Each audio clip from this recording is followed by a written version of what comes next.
నమస్తే, welcome to మనం TV. నేను బలి. తెలుగుదేశం పార్టీ కార్యకర్త చేపురోలు కిరణ్ జగన్మోహన్ రెడ్డి గారి సతీమణి భారతి గారి మీద అసభ్యకరమైనటువంటి వ్యాఖ్యలు చేసిన నేపథ్యంలో ఆయన మీద కేసు నమోదైంది, అరెస్ట్ చేశారు. అయితే పోలీసులు అరెస్ట్ చేసి తీసుకెళ్తుంటే మార్గ మధ్యలో వైసీపీ మాజీ ఎంపీ గోరంట్ల మాధవ్ ఆయన తీవ్రంగా ప్రవర్తించినటువంటి పరిస్థితి ఉంది. గోరంట్ల మాధవ్ పోలీసు వెహికల్ ని ఆపడం, కిరణ్ ని బయటికి లాగండి, బయట తీసుకొచ్చి కొట్టండి అని చెప్పి ఆయన ఏ విధంగా బిహేవ్ చేశాడో చూశాం. పోలీసుల విధులకు ఆటంకం కలిగించి అలా ప్రవర్తించినందుకు గాను అతని మీద కేసు నమోదైంది, అరెస్ట్ చేశారు, గుంటూరు కోర్టులో హాజరుపరిచారు.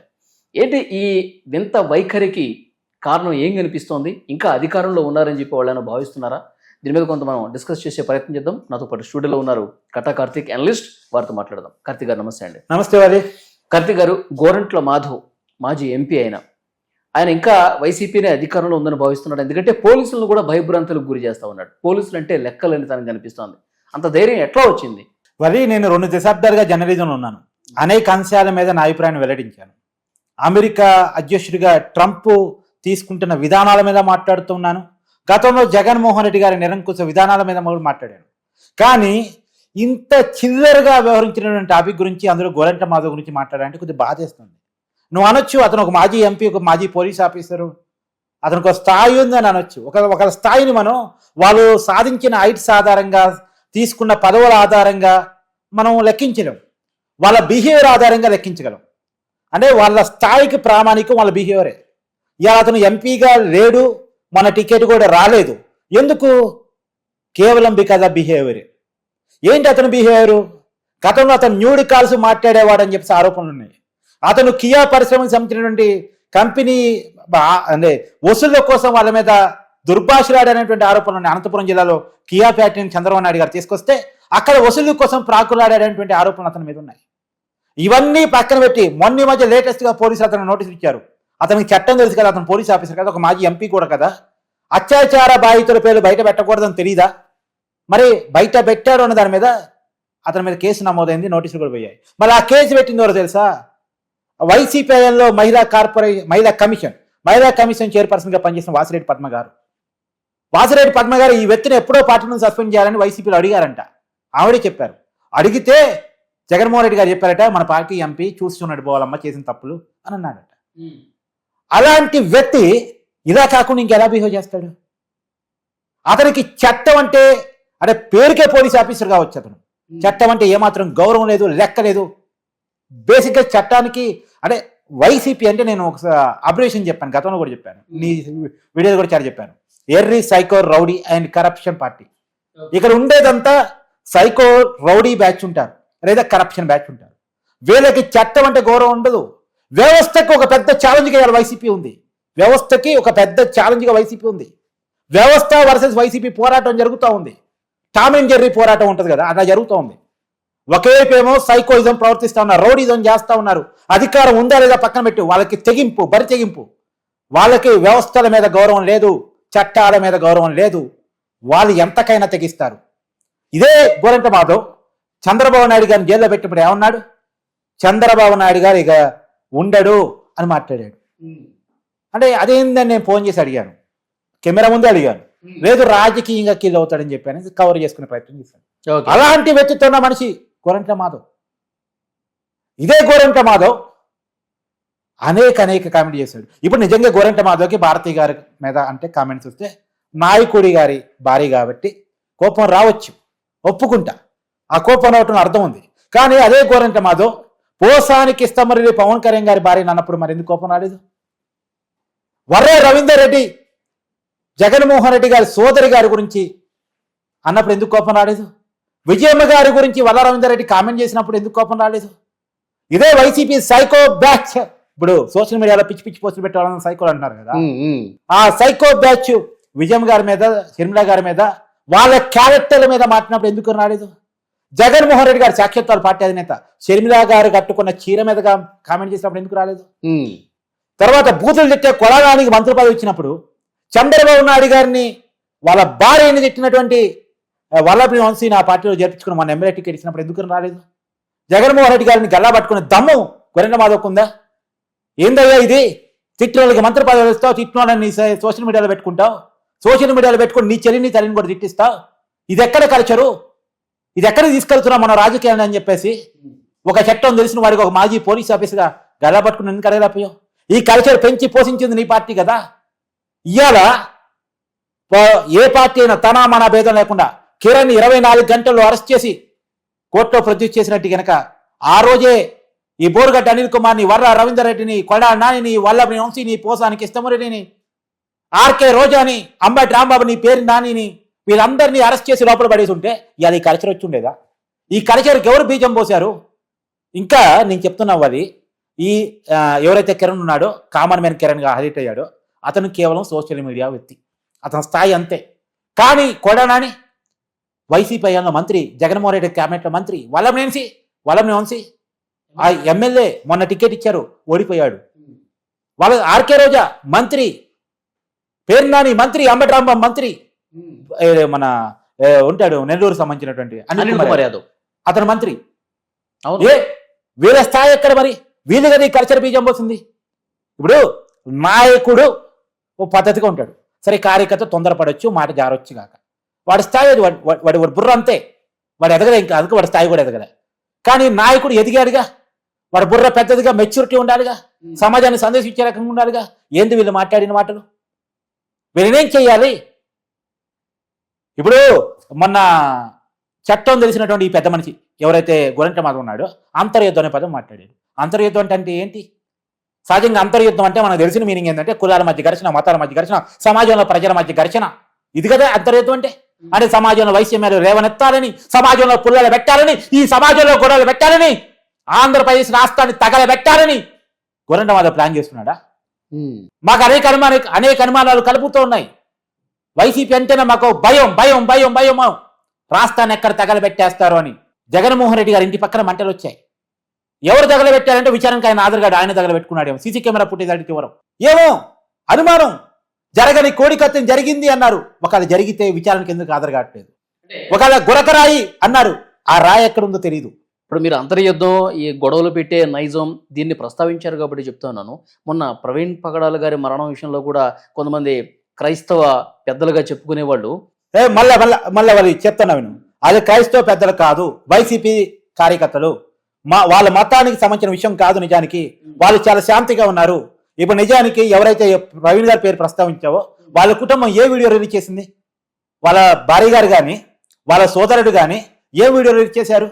ప్రభుత్వం త్వరితగతిన స్పందించింది, వాళ్ళు ప్రాపర్గా ఎంక్వైరీ చేస్తా ఉన్నారు, వాళ్ళ ఎంక్వైరీ మీద మాకు నమ్మకం ఉంది అని కదా. క్రైస్తవ సమాజానికి కూడా వాళ్ళు ఏం పిలుపునిచ్చారు? ఎవరు నమ్మొద్దు, వదంతులు నమ్మొద్దు అని చెప్పారు. ప్రజలు నమ్మలేదు. ప్రజలు నమ్ముంటే వీళ్ళు కోరుకున్న అంతర్యుద్ధం. కానీ వీళ్ళ పార్టీ క్రైస్తవ మైనారిటీ సెల్ ఉపాధ్యక్షుడు అంట జాన్ బెన్నీ లింగం. అతను మాట్లాడుతున్నాడు, బైబిల్ పక్కన పెడితే కోచేస్తాడంట. ఇప్పుడు జీసస్ అని నమ్మేవాడు ఎవరైనా అలా మాట్లాడతాడా? చేయరు కదా. ప్రభు ఏం చెప్తాడు? బైబిల్ ఏం చెప్తుంది? శాంతికి దూతగా జీసస్ అని చెప్తారు. చేతులు కట్టు అనే బైబిల్ పక్కన పెడితే ఊచకొస్తారు. బైబిల్ ప్రేమ చూపిస్తుంది, కరుణ చూపిస్తుంది. ఎస్. ఇప్పుడు వీళ్ళు అనుకున్న అంతర్యుద్ధాలు ఇవే అబ్బా. అందుకని ఒక భయం భయం భయం భయం భయం భయం. మొన్న హెలికాప్టర్ దగ్గర కూడా ఆ హెలికాప్టర్ విండ్ షీల్డ్ పగలగొట్టే ప్రయత్నం జరిగింది. జగన్మోహన్ రెడ్డి గారికి భద్రత లేదు, ఈ విషయాలన్నీ ప్రయత్నం చేస్తా ఉన్నారు. ఇప్పుడు ఆ విండో షీల్డ్ పగిలింది, పగిలిన హెలికాప్టర్ ఎలా టేకప్ అయింది? రెండోది without police complaint, police information అలా ఎలా టేకప్ చేయగలిగాడు పైలట్? తన మీద దాడి జరిగితే, ఇప్పుడు నీ మీద దాడి జరిగిందబ్బా, ఇమీడియట్ గా నువ్వు చేసే పని ఏంటి? ఫస్ట్ పోలీసులు కంప్లైంట్ ఇస్తాం, పోలీసులు సమాచారం ఇస్తావు, కంప్లైంట్ ఇస్తావు, అంతే కదా. కానీ ఎలాంటి కంప్లైంట్ ఇవ్వకుండా పైలట్ ఎందుకు దొరికిపోయాడు? కంపెనీ కన్నా చెప్పుంటే కంపెనీ ఫస్ట్ పోలీస్ కంప్లైంట్ ఇవ్వు అంటారుగా, టెక్నీషియన్ పంపిస్తారుగా, జరిగిన డామేజ్ సర్టిఫికేషన్ తీసుకుంటారుగా. జరిగిన జనరల్గా అబ్బా హెలికాప్టర్, హెలిప్యాడ్, తర్వాత విమానం అంటే వాటన్నిటి కూడా సపరేట్ రూల్స్ ఉంటాయి. వాటికి ఏదైనా చిన్న డ్యామేజ్ జరిగినా సరే టెక్నీషియన్ వచ్చి సర్టిఫికేషన్ తీసుకొని పోలీసులు కంప్లైంట్ ఇచ్చి తర్వాత టేకాఫ్ తీసుకొని వెళ్ళిపోతారు. కానీ ఇక్కడ అలా జరగలేదు ఎందుకు మరి? అందులోనూ ఆ హెలికాప్టర్ బెంగళూరు డైరెక్ట్గా పోవాలి, బెంగళూరు పోలేదు, మధ్యలో ఎక్కడో ల్యాండ్ అయింది. ఎందుకు అయింది అంటే ఆ పైలట్ విచారణ సహకరించడు, ఆ కంపెనీ విచారణ సహకరించడు. అంటే దీంట్లోనే ఏంటి కాన్ఫరెన్సీ ఏంటి? దీని వెనకాల ఏముంది కుట్ర అంటే అనుకో విషయం. అసలు ఇక్కడ ఏం చెప్పారు? జగన్మోహన్ రెడ్డి గారిని చుట్టాను జనం పొలోమని వచ్చారని చెప్పారు. జగన్మోహన్ రెడ్డి గారి భద్రత లేదు, వారి జనం డైరెక్ట్గా రాగలిగారని. మరి ఇదేం జగన్మోహన్ రెడ్డి గారి దగ్గర పోకుండా హెలికాప్టర్ మీద ఎందుకు పోయారు? జగన్మోహన్ రెడ్డి గారి దగ్గర పోయి కళాచారం చేసే ప్రయత్నం, ఫోటోలు దిగే ప్రయత్నం ఇది కదా చేయాలి, సెల్ఫీ దిగే ప్రయత్నం ఇది కదా చేయాలి జనరల్గా. కానీ ఇలా కాకుండా హెలికాప్టర్ మీద, హెలిప్యాడ్ మీదకి ఎందుకు పోయారు అంటేనే సహజంగా జగన్మోహన్ రెడ్డి గారికి రావాల్సిన జనం జగన్మోహన్ రెడ్డి గారి కోసం వచ్చిన జనం ఆయన చుట్టానికి వచ్చిన జనం హెలికాప్టర్ని చుట్టానికి ఆరాట పడ్డారు అంటేనే ఇక్కడ ఏదో కుట్ర ఉంది. కావాలని కొంతమంది కార్యకర్తలు హెలికాప్టర్ దగ్గరికి పంపించి కొంచెం హెలికాప్టర్ మీద దాడి చేయించి ఈయనకి భద్రత లేదని చెప్పి చూపించే ప్రయత్నం. అదే అనుమానం. ఇప్పుడు ఇందాక ఇంటికాడ మంటలైనా ఇదైనా ఒకటి జగన్మోహన్ రెడ్డి గారికి ఏదో భద్రత లేదు అని చూపించే ప్రయత్నం, వైసీపీ కార్యకర్తలను నమ్మించి గొడవలు చేసే ప్రయత్నం, దాని ద్వారా ఆయన ప్రభుత్వం యొక్క సెక్యూరిటీని పెంచుకునే ప్రయత్నం. నిజానికి ఈ రాష్ట్రంలో పవన్ కళ్యాణ్ గారి కంటే కూడా జగన్మోహన్ రెడ్డి గారికి ఎక్కువ సెక్యూరిటీ ఉంది. Z+ కేటగిరీలో సెక్యూరిటీ ఉంది. అంతకనే ఏమి ఇస్తారబ్బా, ఆయన ఏమన్నా ముఖ్యమంత్రి అనుకుంటున్నాడు? ఇంకా ఆయన అపోజిషన్ లీడర్ కూడా కాదు, ఒక మాజీ ముఖ్యమంత్రి హోదా ఆయన సెక్యూరిటీ ఇస్తున్నారు, Z+ కేటగిరీ ఇస్తున్నారు. ఇంకేం కావాలి? ఏపీలో ఉన్న పోలీసు అందరం చేసిపోయి ఆయనకే సెక్యూరిటీ పెడదాం, రాష్ట్రం మొత్తం వదిలేద్దాం. ఇక అట్లా ఉంది ఆయన ఆలోచన. అదే ఆశకి ఒక అర్థం ఉండాలబ్బా, ఆశకి అర్థం ఉండాలి. రెండోది ఇట్లాంటి కుట్రలు ఏంటి, సిల్లీ థింగ్స్. రాజకీయాల్లో ఒక విషయం వాళ్ళకున్న ప్రామాణికం ఏంటంటే 2019లో చెప్పిన ప్రతి అబద్ధం నిజమైంది, చెప్పిన ప్రతి మాట జనం నమ్మారు. పదే పదే పదే పదే పదే అదే అబద్ధాన్ని నమ్ముతారని వాళ్ళ ఆకాంక్ష, కానీ నమ్మరు. ఇప్పుడు ఈ గోరంట్ల మాధవ్ కూడా ఈ కామన్ మ్యాన్ కిరణ్ ని కొట్టడానికి వచ్చాడు కదా, అక్కడ చాలా హడావుడి గందరగోళం చేశాడు నడి రోడ్డు మీద. ఈయనకి ఎవరన్నా చెప్పి పంపించారంటారా, నువ్వు ఆ కిరణ్ ని ఆ రూట్లో వస్తున్నాడు, నువ్వు అక్కడ కాపుగాయి, అక్కడ గొడవ చేయి, అక్కడ అతన్ని కొట్టు, ఇలా ఒక ప్లాన్ ప్రకారం జరిగిందని అనుమానం ఏమైనా ఉందా? అంటే అదే అనుమానాలు. ఇప్పుడు మొన్న మధ్య పోసానికి ఇస్తాం, మళ్ళీ పోలీసులు అరెస్ట్ చేసినప్పుడు స్టేట్మెంట్ ఇచ్చాడు, మా పార్టీలో ఏదైనా స్క్రిప్టెడ్ అండి, సజ్జల రామకృష్ణారెడ్డి గారి సాక్షి ఆఫీస్ నుంచి పంపిస్తారు, దాన్ని మేము చదువుతామని చెప్పాడు.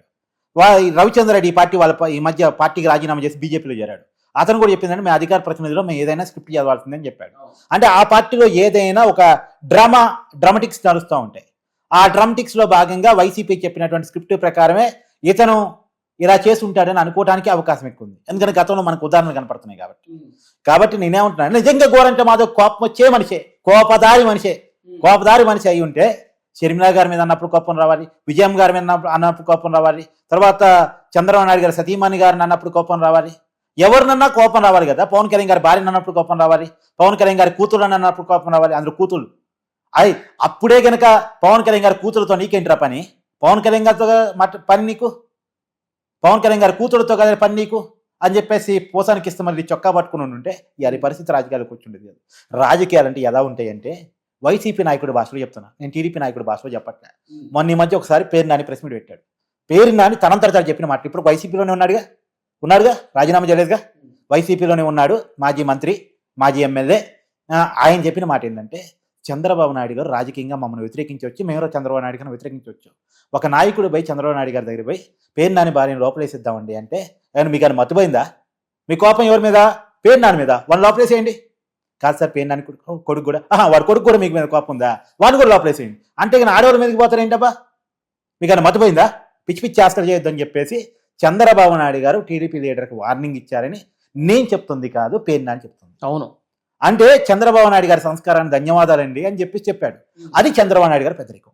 ఆ పెద్దరికం జగన్మోహన్ రెడ్డి గారి కూడా ప్రదర్శించి ఉంటే ఈ రాజకీయాలు ఇక్కడ దాకా వచ్చేయగా, రాజకీయాలు ఈ స్థాయిలో పోయి ఉండేగా. ఇప్పటికీ నేను చెప్తున్నా, కిరణ్ అన్న మాట నేను ఖండిస్తున్నా. ఈవెన్ వాళ్ళ పార్టీ కూడా ఖండించింది, వాళ్ళ పార్టీ అతను సస్పెండ్ చేసింది, 24 గంటలు స్పందించి జైల్లో పెట్టింది. ఇది కావాలి కల్చర్, ఈ కల్చర్ రావాలి. ఎవరన్నా ఆడవాళ్ళ గురించి మాట్లాడితే నాలుకలు తెగుతాయి చివరి రోజు అని చెప్పేసి ఒక ధైర్యం ఇచ్చేటువంటి ప్రభుత్వం గనక అధికారంలోకి ఉంటే ఆడవాళ్ళకి రక్షణ ఉంటుంది, గుండెల మీద చేసుకుని నిద్రపోతారు. ఎప్పుడు ఎవడొస్తాడో తెలియదు, ఎవడు ఎత్తకపోతాడో తెలీదు, ఎవడు అత్యాచారం చేస్తాడో తెలియదు, ఎవడు తిడతాడో తెలీదు, సంబంధం లేకపోయినా ఎవడు రాళ్ళేస్తాడో తెలియదు. అలాంటి ప్రభుత్వం గతంలో ఉండబట్టి ఈ కల్చర్ వచ్చింది. ఇప్పుడు ఆ కల్చర్ని నెమ్మదిగా తీసివేసి గంజాయి లేని రాష్ట్రంగా, డ్రగ్స్ లేని రాష్ట్రంగా, అత్యాచారం జరగని రాష్ట్రంగా, ఆడవాళ్ళ మీద బూతులు తిట్టని వారి రాష్ట్రంగా ఈ రోజు పోతా ఉంటే దాన్ని స్వాగతించాల్సినటువంటి గోరంట్ల మాధవ్ ఏం చేస్తున్నాడు? అయినా తనొక పోలీస్ అధికారి, మాజీ పోలీస్ అధికారి, పోలీస్ అదుపులో ఉన్నటువంటి వ్యక్తిని పోయి దాడి చేయడం తప్పన్న విషయం తెలవదా? చట్టాన్ని చేతిలో తీసుకుంటే గోరంట్ల మాధవ్ ఏమన్నా ఉనికిని కాపాడుకునే ప్రయత్నం ఏం చేస్తున్నాడా? ఆయనకి మొన్న టికెట్ ఇవ్వలేదు, అసలు ఆయన ఉన్నాడో లేదని చెప్పి అధిష్టానం పట్టించుకోవట్లేదా? జగన్ గారి కళలో ఆనందం చూడటం కోసం, ఆయన సంతృప్తి పరచడం కోసం ఇలాంటి హడావుడి చేయాలని చెప్పి భావిస్తున్నాడు అనుకోవాలా? కావచ్చు, భారతీయ గారు తిట్టారు కాబట్టి ఈ విషయంలో హడావుడి చేస్తే తనకి జగన్మోహన్ రెడ్డి గారి దగ్గర మార్కులు పడొచ్చు అని చేయొచ్చు. కానీ పోలీస్ ఆఫీసర్ కదా, చట్టం తెలుసు కదా, పోలీసులు అరెస్ట్ చేయకపోతే పోయి ధర్నా చేయి. ఎందుకు కిరణ్ అంటే ఇంత దారుణంగా మాట్లాడినా మీరు అరెస్ట్ చేయడం ధర్నా చేయి. ఒక అర్థం ఉంది. కానీ పోలీసులు ఆల్రెడీ యాక్షన్ తీసుకొని అరెస్ట్ చేసి జైలుకి పంపిస్తుంటే నీ యాక్షన్ ఏంటి? నీ ఓవర్ యాక్షన్ ఏంటి? ఒక పోలీసు స్పందించట్లేదు, ప్రభుత్వం స్పందించట్లేదు. సహజంగా మనం చూస్తుంటాం, గతంలో కూడా అనేక ఆందోళన కార్యక్రమాలు ఆంధ్రప్రదేశ్లో జరుగుతుండే. ఎలా జరుగుతుండే? ప్రభుత్వం స్పందించాలి, ముఖ్యమంత్రి స్పందించాలి, లేదు హోంమంత్రి స్పందించాలి, పోలీస్ డిపార్ట్మెంట్ స్పందించాలి, ఈ నినాదాలు వినపడుతుండే. కానీ రివర్స్లో ప్రభుత్వం స్పందించి పోలీసులు స్పందించి అరెస్ట్ చేసిన తర్వాత ఇది సరిపోదు నేనే కొడతా అంటే నువ్వు యాంటీ సోషల్ ఎలిమెంటా, రాజకీయ నాయకుడివా, ఒక మాజీ పోలీస్ అధికారివా? ఇప్పుడు అడవుల్లో ఉండాల్సిన వ్యక్తులు, ఉగ్రవాదుల్లో ఉండాల్సిన వ్యక్తులు రాజకీయాల్లో ఉన్నారు. దుర్మార్గం ఇది. ఓకే, రాజకీయాల్లో ఉండకూడని వ్యక్తులు రాజకీయాల్లో ఉన్నారు. ఇదంతా రాజకీయాల నుంచి బహిష్కరించాలి. ఇమ్మీడియట్లీ గొర్రెంట మాధవ్ మీద మీరు చర్య తీసుకుంటున్నారు లేదా? మీరు వి స్టాండ్ ఫర్ పోసాన్ అన్నట్టు వి స్టాండ్ ఫర్ గొర్రెంట మాధవ్ అంటున్నారా? చట్టాన్ని చేతిలో తీసుకున్న వ్యక్తులకి మీరు వి స్టాండ్ ఫర్ అంటారా? ఇప్పుడు TDP we not stand for Kiran అంటున్నారు. మేము కిరణ్ కోసం స్టాండ్ ఉండం, కిరణ్ సస్పెండ్ చేస్తాం, కిరణ్ జైల్లో పెడతాం, పెట్టి చూపించారు. మీరు అలానే ఎవరైతే ఆడవాళ్ళని వేధించారో, ఎవరైతే చట్టాన్ని చేతిలో తీసుకున్నారో, ఎవరైతే రౌడీ రాజకీయాలు చేశారో వాళ్ళ కోసం మేము స్టాండ్ ఫర్ ఉండం అని చెప్పి చెప్పండి. బోరుగడ్డ అనిల్ కుమార్ మాకు సంబంధం లేదు, శ్రీరెడ్డి మాకు సంబంధం లేదు, తర్వాత ఈ పర్టికులర్ వర్ర రవీందర్ రెడ్డి, సోకాల్డ్ ఇప్పుడు గోరంట్ల మాధవ్, అలానే ఇంతకుముందు కామెంట్ చేసినటువంటి జైల్లో ఉన్నటువంటి వల్లభనేని వంశీ, కొడనాని, వీళ్ళందరూ మేము పార్టీని సస్పెండ్ చేస్తున్నాం, వీళ్ళెవరు మా పార్టీలో ఉంటారు వీలేదని చెప్పండి. అవసరమైతే జగన్మోహన్ రెడ్డి గారు కూడా బాధ్యత వహించి, ఎందుకంటే అతను కూడా చెల్లి కట్టుకుని చైర్మన్ డైరెక్ట్గా కామెంట్ చేశారు. పవన్ కళ్యాణ్ భార్య గురించి కామెంట్ చేస్తున్నాడు కాబట్టి అతను కూడా పార్టీకి రిజైన్ చేస్తే ఈ ఎపిసోడ్కి ఫుల్ స్టాప్ పడిపోయింది. ఓకే, సో చూద్దాం. కార్తీక్ గోరంట్ల మాధవ్ని ఆల్రెడీ అరెస్ట్ చేశారు. ఆయన వైద్య పరీక్షలు కూడా చేసి గుంటూరు కోర్టులో హాజరుపరిచారు. 14 రోజులు రిమాండ్ విధించే అవకాశం ఎక్కువ కనిపిస్తుంది. సో చూద్దాం ఎలాంటి డెసిషన్ జడ్జి తీసుకుంటారన్నది. మొత్తానికి గోరంట్ల మాధవ్ మితిమీరి ప్రవర్తించినటువంటి తీరు రాష్ట్రం మొత్తం చూశారు. కిరణ్ చేసింది చాలా తప్పు, అన్ని పార్టీలు కూడా ఖండించాయి. తెలుగుదేశం పార్టీ గత ప్రభుత్వం లాంటిది మా ప్రభుత్వం కాదు, ఇది మంచి ప్రభుత్వం, ఆడవాళ్ళని ఒక్క మాట అన్నా సరే వాళ్ళు ఉపేక్షించేది లేదు. ఈరోజు కూడా చంద్రబాబు నాయుడు గారు మాట్లాడారు.